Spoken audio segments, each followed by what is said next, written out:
Video பார்க்குற எல்லாருக்குமே வணக்கம். வழக்கமாக செய்கிற பிரியாணி மாதிரி இல்லாமல் கொஞ்சம் வித்தியாசமாக மஷ்ரூம் வச்சு ஒரு வெள்ளை பிரியாணி இன்றைக்கி செய்து பார்க்கலாம். ஒரு பேனில் 2 டேபிள் ஸ்பூன் அளவுக்கு எண்ணெய் சேர்த்துட்டு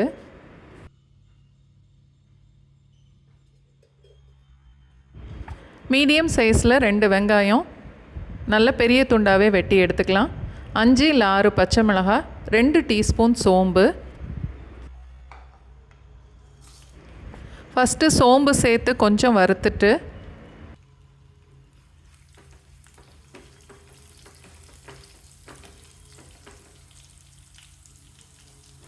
அடுத்து வெங்காயத்தை சேர்த்துடலாம்.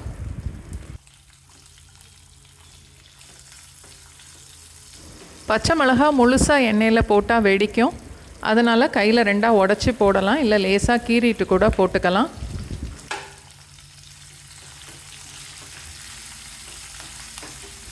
அடிக்கடி கிளறி விட்டுட்டே இருக்கணும். வெங்காயத்தோட கலர் மாறக்கூடாது. இந்த அளவுக்கு வதக்குனா போதும்.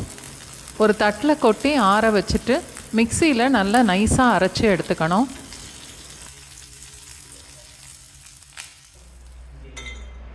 தாளிக்கிறதுக்கு 5 இல்லை 6 துண்டு பட்டை,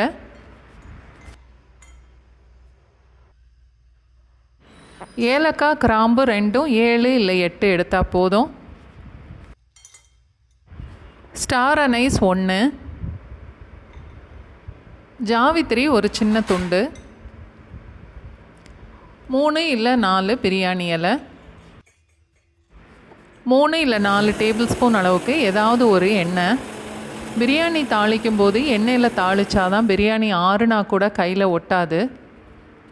கடைசியில் தம் போடும்போது வாசனைக்கு கொஞ்சம் நெய் சேர்த்தா போதும்.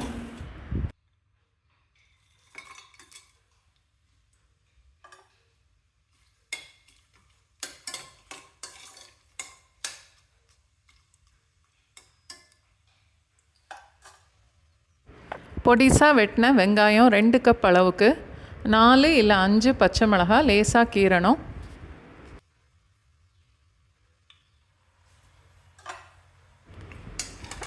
எல்லாத்தையும் எண்ணெயில் சேர்த்துட்டு ஒரு 2-3 நிமிஷத்துக்கு வதக்கணும்.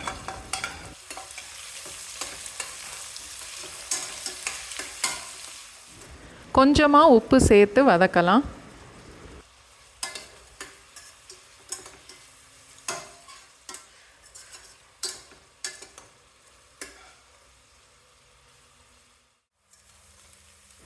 வெங்காயம் இந்த அளவுக்கு வதங்கினா போதும்.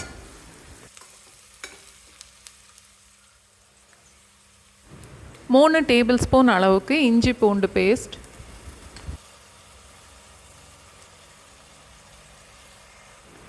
இஞ்சி பூண்டு சேர்த்துட்டு அடிக்கடி கிளறி விட்டு 1 நிமிஷம் வரைக்கும் வதக்கணும்.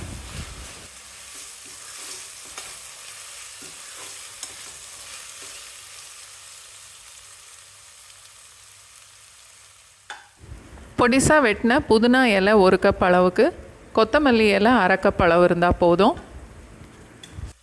கொத்தமல்லி எல்லாம் சேர்த்துடலாம். புதினா 3/4 அளவு சேர்த்து வதக்கினா போதும்.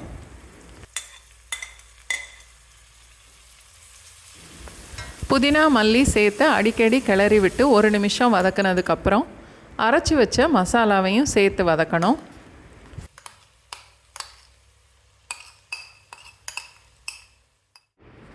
எல்லாத்தையும் சேர்த்து 1 நிமிஷம் வரைக்கும் நல்லா வதக்கிட்டு இப்போ 3/4 கப் அளவுக்கு தயிர் சேர்க்குறேன். 180 ml. அடுப்பை லோ ஃப்ளேமில் மாற்றிட்டு ஒரு 2 நிமிஷத்துக்கு வதக்கலாம்.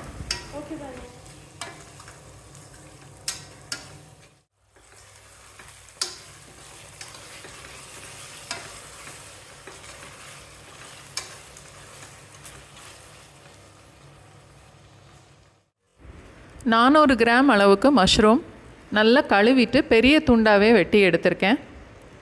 இப்போ அதையும் சேர்த்து வதக்கணும். அடுப்பு மீடியம் ஃப்ளேமை விட கூட கொஞ்சம் கூட்டி வச்சுக்கலாம்.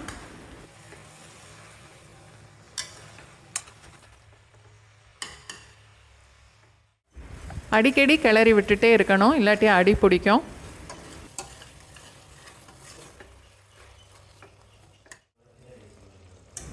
மஷ்ரூம் எல்லாம் ஒரு பாதிக்கு மேலேயே வெந்திருக்கும்.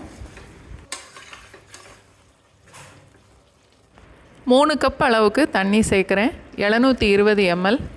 2 கப்பு பாஸ்மதி அரிசிக்கு இன்றைக்கி 3 கப் அளவு தண்ணி சேர்க்குறேன். இந்தியா கேட் கிளாசிக் பாஸ்மதி அரிசியில் சமைக்கிறதுனா 2 பங்கு கொஞ்சம் கூடவே தண்ணி ஊற்றலாம். இந்த மஷ்ரூமும் அதோட மசாலாவும் இன்றைக்கி நிறையா இருக்கிறதுனால நான் 1.5 பங்கு அளவு மட்டும் சேர்த்துருக்கேன். தேவையான அளவு உப்பும் சேர்த்துடலாம்.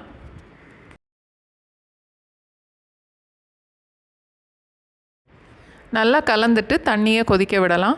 அடுப்பு மீடியம் ஃப்ளேமில் இருக்கட்டும்.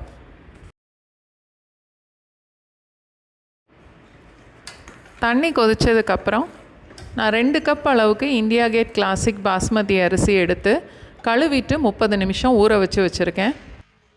கொஞ்சம் கூட தண்ணி இல்லாமல் நல்லா வடிகட்டிட்டு சேர்க்கணும்.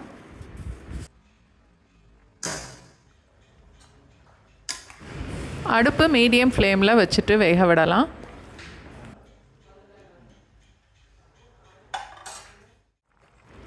தண்ணி கொஞ்சம் வற்றி இந்த ஸ்டேஜுக்கு வந்ததுக்கப்புறம் அடுப்பை லோ ஃப்ளேமில் மாற்றிடணும். அரிசி இப்போது 3/4 அளவுக்கு வெந்திருக்கும். அடியோட ஒரு தடவை நல்லா கலந்து விட்டுட்டு தம் போடணும்.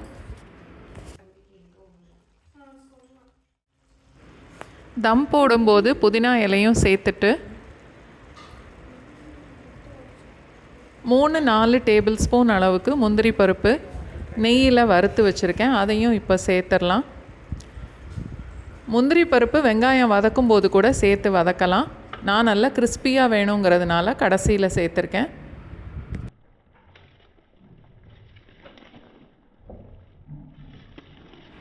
தோசைக்கல்லை அடுப்பில் வச்சு நல்லா சூடானதுக்கப்புறம் அதை லோ ஃப்ளேமில் மாற்றிட்டு பிரியாணி பாத்திரத்தை அந்த தோசைக்கல் மேலே வைக்கணும். ஒரே 1 டேபிள் ஸ்பூன் அளவுக்கு நெய் சேர்த்தா போதும்.